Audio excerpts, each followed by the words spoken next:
Dobar dan svima, evo odmah ćemo početi predavanje zbog čega sam ja uopšte i počeo da se bavim ovim problemom. PISA test je pokazao da zapravo deca u Evropi, ovo zeleno Slovenije, ovo su najbolje države Evrope. Mi smo zapravo decenijama na istom nivou. Na PISA testu meri se funkcionalno znanje. Ono što PISA test pokazuje, naša deca imaju reproduktivno znanje, ali kad treba da povežu 2-3 stvari, tu smo ispod prosjeka. Najbolje države sveta, ovde se vidi, su Istočna Azija. Singapur, Hong Kong, Japan, Kina i jako brzo napreduju. Evo za početak jedan zadatak. Ovo je na slovenačkom da možete da razumete kako su guske pomogle da sačuvamo neke od najvećih mudrosti čovečanstva. Ajde, ko će da proba? To je funkcionalno. Bravo, pero. Pisalo se nekad perom. Ovo nisu reproduktivna pitanja. U našem programu su samo pitanja za razmišljanje. Naša deca ne povezuju, da se vratimo ovde. Vidite, na ovom slajdu jasno je da nešto moramo podhitno da menjamo. Mi smo decenijama isti. Ono što je važno da znate ovde pomemno, da zapravo ova deca, tu su deca 14-15 godina, ekonomski su produktivna za 20 godina. I pitanje je kako ćemo se mi snaći u budućnosti i moramo podhitno nešto da menjamo. Evo još nekoliko pitanja vezano za funkcionalno znanje. Evo možete da pročitate. 2 deteta su na venčanju gledala kako nevesta dobije prsten i jedno dete je pitalo drugo dete ko dobije svake godine jedan prsten? Ko? Pa recite slobodno. Bravo, znači odgovor je drvo. Znači svake godine drvo dobije jedan prsten. Ova naša pitanja počinjemo već u 4. godine. Evo jedno pitanje za dete od 4-5 godina. Preko koje životinje pređe najveći broj pešaka? Bravo, preko zebre. To su laka pitanja, ovo su malo teža. Idemo sad još malo teža pitanja. Evo, koji konj jede, a nikad ne pije vodu? Bravo, konj u šahu. Evo, pitajte, kada dođete kući, svi koji igraju šah, postavite im ovo pitanje, neće moći odmah da se sete. Mi smo stalno naučeni da radimo reproduktivna pitanja. I to vidjet ćete, velika greška, mozak ne radi reproduktivno. Sad idemo najteže pitanje, danas neće biti ovako teških pitanja, ali da vidim da li ćete se snaći. Niko nema informaciju za ovo. Ali ako ispravno razmišljamo zajedno, doći ćemo brzo do odgovora. Zbog čega je zgrada argentinske vlade ofarbana u roze boju? Ženska je bila predsjednik. To se desilo pre 100 i nešto godina, znači tada ženske nisu bile u politici. Idemo dalje. To je kombinacija neka, da, zbog čega su? Znači, barva krvi pa su kombinovali 2 barve. Koje 2? Crvenu i belu, bravo. Zbog čega bi kombinovali pre 100 i nešto godina? To je predsjednik Argentine doneo odluku. Zašto bi predsjednik Argentine doneo odluku da zgrada bude roze boje? Pomešali su crvenu i belu, rdeču i belu. Zbog čega? Niko ne zna, sad razmišljamo. Da bi vam malo pomogao. Ne gledajte sad ovaj zadatak. Evo jedna anegdota. Pre 10 godina dobio sam poziv iz Njujorka Ed Vincent, direktor Svetske mense. I pitao me, Ranko, da li hoćeš da budeš u timu za brainstorming? Ja kažem, hoću, nisam ni znao šta znači tim za brainstorming. Jer čovjek je puno pomogao i mensi Sloveniji i svim u regionu. Ja kažem, hoću, šta je moj posao? Pa on kaže, ništa, kad ti pošaljemo e-mail, odgovori nešto glupo. Gde ste se mene setili? On kaže, ne, Ranko, nemoj da se ljutiš, odgovori šta ti prvo padne na pamet. Pa neka bude i najveća glupost. A mi ćemo ti platiti $100 za svaki e-mail. I ja kažem, hoću. Hteo sam ja i bez tih $100. I meni stigne za 2 dana pismo. Kako se određuje holesterol u krvi bez vađenja krvi? Ja znam da ne može. Ako napišem ne može, neću dobiti ništa. Ja napišem neku glupost i oni meni plate $100. I ja ga pitam, pa ko ovo plaća? Pre 10 godina. Ovako je rekao. Ideje više ne postoje. One su najskuplje. Ovo konkretno platila je kompanija Bayer iz Leverkusena. Dobit će 100 odgovora, od tih 100 izabraće 5. Od tih 5 izabraće 2 ili 3, to je novi razvojni program narednih 5 godina. Pazite, to se plaća. Ja nemam da vam dam $100 za svaki odgovor, ali znači da probamo da rešimo ovaj zadatak. Zbog čega je zgrada argentinske vlade ofarbana u rozi? Znači, došli smo do zaključka veoma brzo, pomešali su dve boje, crvenu i belu. Zbog čega bi ih predsjednik Argentine pomešao? Šta se dogodilo?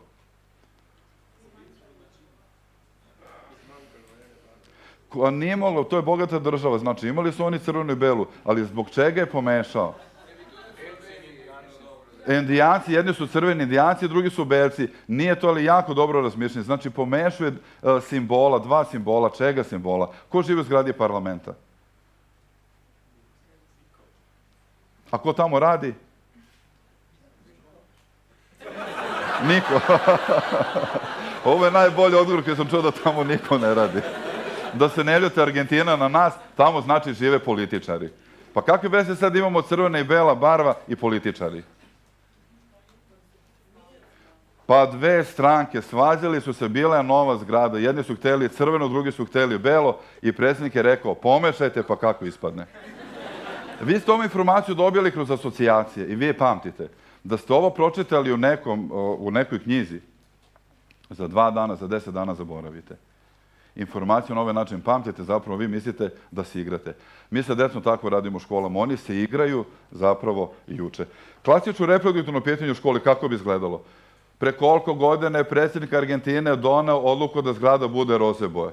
Evo ga, javi se jedan Matijaš, on samo zna. A ja sam učio da kažem, bravo Matijaš, ti si mi najbolji učenik. Ili postavimo pitanje, kako se zvao predsjednik Argentine pre 120 godina? Evo ga, opet se javlja Matijaš. Ja kažem, bravo Matijaš, pa ti si moj najbolji učenik. Već ga druga deca ne vole. Pa kad je odmor, neko će da ga gurne da padne. Kada postavimo ovakva pitanja, šta se dešava u školi? Pa sva deca misle. Zapravo, ovo je poenta programa, da se deca igraju i da kroz igru uče. To možemo. Ali moramo da koristimo druge delove mozga, ne one najniže, reproduktivne. Pa ćemo početi zapravo da vidimo gde sve grešimo. Počinjemo zapravo od rođenja deteta. Najveći razvojni potencijal mozga od rođenja do 7. godine i od 2. do 4. do 5. Za slova, za brojeve, za simbole. Ne kažem ja da dete treba da uči matematiku sa 3 godine, ali mora da ima igre da formiraju taj deo mozga. Mi u Evropi nemamo tu ranu stimulaciju i čak i svađam sa nekim kolegama, kažu da je rana stimulacija maltretiranje dece. Ako radite igru, nije maltretiranje, dete će sve uraditi zbog igre. I da vidimo zapravo kako vi razmišljate da vam nešto objasnim. Jel može neko ovo da pomnoži za 15 sekundi? Ajde, probajte. Hoćete lakši broj? Evo ovaj broj. Malo lakši. Možete za 15 sekundi?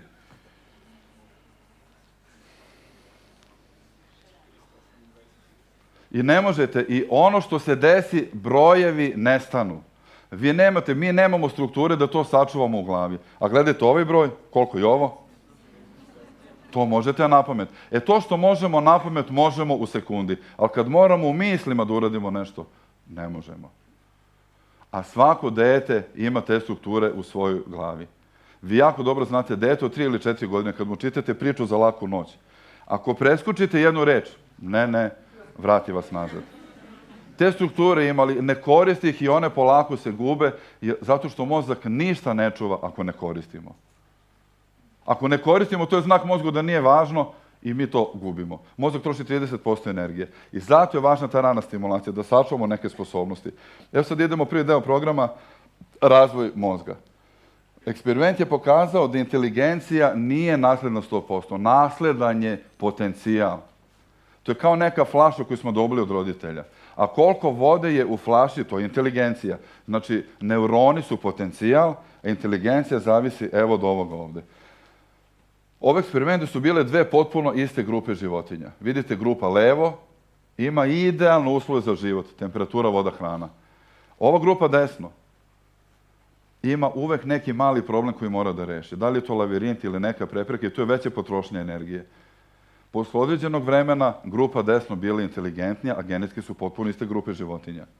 Što još važnije, ova grupa desno imala je veći broj veza između neurona, te veze su sinapse. Znači imamo dokaz da intelektualne sposobnosti zavise od broja sinapsi, a one se intenzivno razviju tek posle rođenja. Evo brzina novih sinapsi kako se razviju.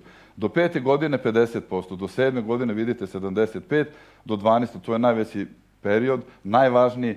I vidite, do kraja života imamo 2% sinapse koje se stalno obnavljaju. Možemo da učimo mi posle 20. godine. Ali najvažniji period, evo ga ovde, do 5. i 7. A ovo je zastarela mapa. Sad čak i kažu da je do 3. godine 50%. A mi ni ovo ne koristimo. I sad da vidimo gde su te greške, ko pravi greške, zašto naša deca imaju jako puno razvojnih smetnji. Sve više imate decu sa disleksijom, disgrafijom, diskalkulijom, ta deca kreću u školu. Šta se dešava? Zapravo problem su roditelji i da vidimo gde roditelji greše. Ovo je matematički model mozga, da bi to bolje razumeli. Korteks je kao neka krpa koji je izgužvana, to su moždane vijuge, i evo ga korteks, nije ovako u prirodi, ali da bi bolje objasnio. Najveći broj sinapsi imaju oči, to je vid, prsti, govor. Da ne govorimo o drugim centrima, a ove regije između koje sve povezuju, to su regije za inteligenciju. Inteligencija se nalaze između, to su asocijativne regije. I da vidimo sad ko pravi greške. Ako sve zavisi od tih sinapsi, pa prve greške prave roditelji. Evo po nekom običaju, ne znam kakav je običaj, kad se rodi žensko dete, roditelji kupe roze sobu. Roze tepih, roze ormančić, roze posteljina, sve roze. Za mušku decu kakva soba se kupuje? Vidite da svi znate. A to je greška. Znamo da prva velika stimulacija ide preko kontrasta. Kad kupimo bebi koja mjesec dana ne vidi ništa, vidi mutno. Rozu sobu, tu kontrasta nema. To je velika greška. Evo vidite, ovo leve fotografije u koloru. To je roza soba. Tu kontrasta nema. Ili vidite ovo, mama i tata, odnos prema detetu. Mama ne da tati da baca bebu. Mama instinktivno ovako drži bebu. Kako tata drži bebu? Pa on ovako drži bebu 10 sekundi, što onda radi? Pa nosi je pod jednom rukom, nosi ovako na ruci, vrti je po krevetu ili je baca. Je li ova beba uplašena? Je li vesela? Pogledajte. Ja ne znam da li je nekom ispala beba, nisam u životu čuo. Mama kad vidi ovo kaže, čoveče, jesi ti lud, pa nisam zato rodila bebu i uzimam u bebu. I stvarno koliko radim i program pitam, nisam čuo da je nekom ispala beba. Jedino sam čuo na jednom predavanju, jedna mama je rekla, pa moj muž je malo jako bacao bebu pa je udarila u plafon. Znači moramo da pazimo. Trebamo da se igramo sa bebom, ali ne trebamo da preterujemo. Bezbednost je na prvom mestu. Onda dalje, gledajte, deca vole da hodaju po ivičnjacima. Deca vole da se vrti. Dete kad se vrti aktivira sve sinapse, mimo ne idemo. Čak imate dete, vrti se na jednu stranu, pa onda stara baka kaže, jao ne, poremeti se nešto u glavi. Pa brzo zavrti bebu na drugu stranu da odvrti bebu. To su stimulativne igre, to deca rade i instinktivno tako razvijaju svoj mozak. Jer mi smo živa bića za kretanje. U kretanju se razvijaju sinapse. I onda pravimo veliku grešku. Evo ga, ovo su roze soba, ne damo detetu da se vrti, ne damo da skače. Mi mu ne damo ništa, već imamo slabije stimulisane neke delove mozga. I otprilike sa 3 godine počinje najvažniji period za razvoj sinapsi. Dete skače sa fotelje na fotelju, sa fotelje na kauč. Dete po ceo dan trči, skače, mi mu ne damo da skače. I pravimo veliku grešku, kupili smo mu TV ili kompjuter. A najveći period razvoja mozga od 2. do 5. godine. I to je najveća potrošnja energije. Zato dete ne može da stane. I kad mu kupimo TV i kompjuter, šta smo dobili? Dobili smo evo ovde. Gledajte, nema dinamičke akomodacije, fiksira jednu tačku, ne izgovara ni jednu reč. Pogledajte prste. Ovo nije fiziološki položaj šake. Ali ovako drži šaku svaki dan 3 sata. I šalje slabiji impuls u važne regije mozga. Gledajte, centar za vid ima veliku regiju sa sinapsama. Šake isto, govor isto. I šta smo dobili? Evo ga. Važne regije mozga su slabije stimulisane. Ceo korteks je slabije stimulisan. Gde se nalazi inteligencija?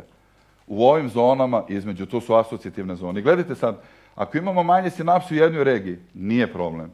Ako imamo manje sinapsi u 2 regije, nije problem. Ali kad imamo manje sinapsi u svim regijama, to je problem. I sad gledajte, ako imamo manje sinapsi u centru za prste i manje u centru za govor, i ovde između će da bude manje sinapsi i time se oštećuju asocijativne regije. I dolazi do kognitivnih ispada. Neće dete biti manje inteligentno, ali imaće neke kognitivne ispade. Evo to bi bolje objasnio na ovoj slici, ovo zeleno je korteks, ovo plave su greške roditelja, vidite koliko imamo slabih stimulisanih regija. Jedan impuls prođe, drugi malo zostane 0,001 sekund i javit će se neki kognitivni ispad. Za ovo su krivi roditelji. Mi moramo da shvatimo kako se to radi, kako se razvije mozak, da su najvažnije one igre koje smo imali pred 20-30 godina, tih igara više nema. Mi smo bili u pokretu od jutra do mraka, a naša deca uglavnom sede po ceo dan i igraju kompjuter. Dobar je kompjuter, ali dobar je možda pola sata, 1 sat, a ne 5 sati svaki dan. Evo da vidimo sad da li je rana stimulacija važna za razvoj inteligencije. Da li je zapravo rana stimulacija maltretiranje ili nije. Imamo ovaj primjer Mauri. Mauri su najmuzikalniji narod na svetu, lepo pevaju. Pa je profesorica Greenfield tražila da li imaju gen za muziku ili ne. Gen za muziku ne postoji. U pitanju je rana stimulacija. Svaka trudna žena kod Maura drži ruke na sebi i peva svaki dan istu pesmu. Mora da iskompone posebnu pesmu za svoju bebu. I beba kad se rodi, mami je dalje peva pesmu. I sad smo dobili ovde, pazite, muzičke sposobnosti su kognitivne, nalaze se u korteksu. Da je rana stimulacija važna, a ova stimulacija se zove prenatalna stimulacija. I sad vidite koliko mi grešimo kad čekamo da stimulišemo dete tek sa 7 ili sa 10 godina. Mora da krene ranije ta stimulacija.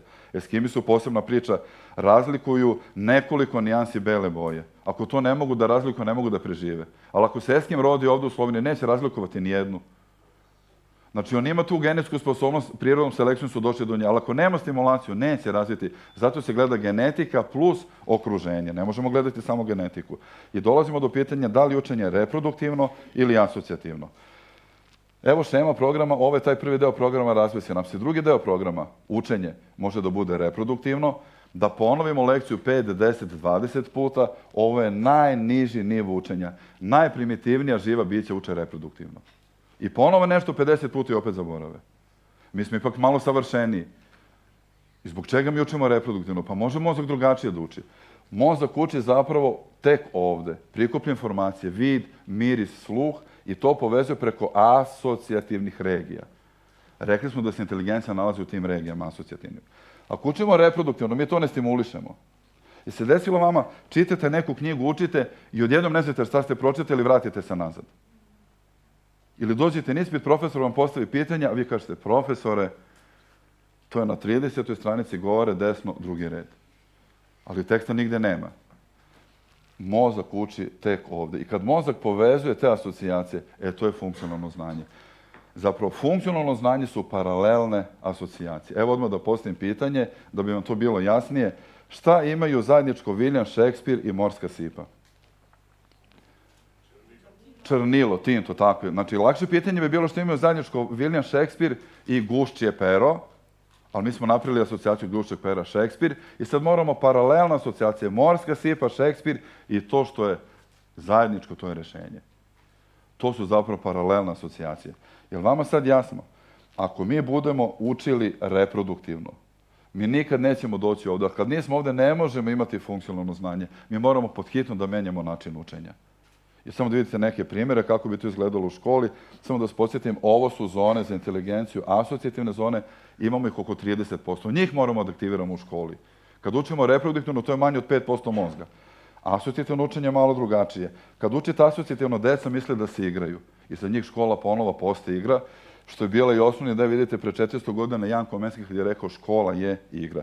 Mi smo danas decu pitali, anketu smo radili, šta je za tebe škola? Jednu reč. Niko nije napisao igra. Škola više nije igra. Škola je za decu maltretiranje. Kako bi to izgledalo sa nama? Učimo ih zastave, da ne objašnjavam, da ih dižemo na taj neki viši nivo od 3. godine.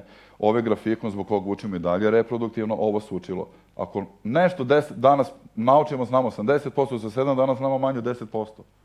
Da bi upamtili nešto, da dignemo ovu liniju na 50%, bilo je ponavljati, ponavljati, ponavljati. Zato imamo reprodukciju. Ali vidimo da ona nije fiziološka, da rezultati nisu dobri.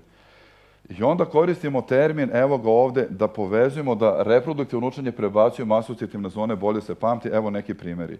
Samo ću ovo da pročitam, polako i da završimo. Ovo je dečiji rad 6 godina. On tekst prebacio u slike, pravi svoje slikovno pismo. A što je škola zgodna, kako je škola lepa. Vidite, leči lenjost i samoću, puž je lenj, kao pa je spor. Spor je lenje, lepo je kod doma. I gledajte posljednji stih. Šteta što ne radi noću, škoda da ne dela po noći. Škoda je polomljena šoljica. Evo je luna i 2 zvezdice, to je noć, a pitam, a ovo šta je? On kaže, pa lopata je kad radimo, a precrtana kad ne radimo. Evo ga slikovno pismo. I ovo naša deca mogu da rade. I tek tu kad ih dovedemo, onda dobijete asocijativne zone murade, imamo kompletan sistem u programu da to aktiviramo i onda radimo na vežbama za paralelne asocijacije da bi razvili funkcionalno razmišljanje. Ali osnova svega je igra i pokret deteta. Hvala lepo.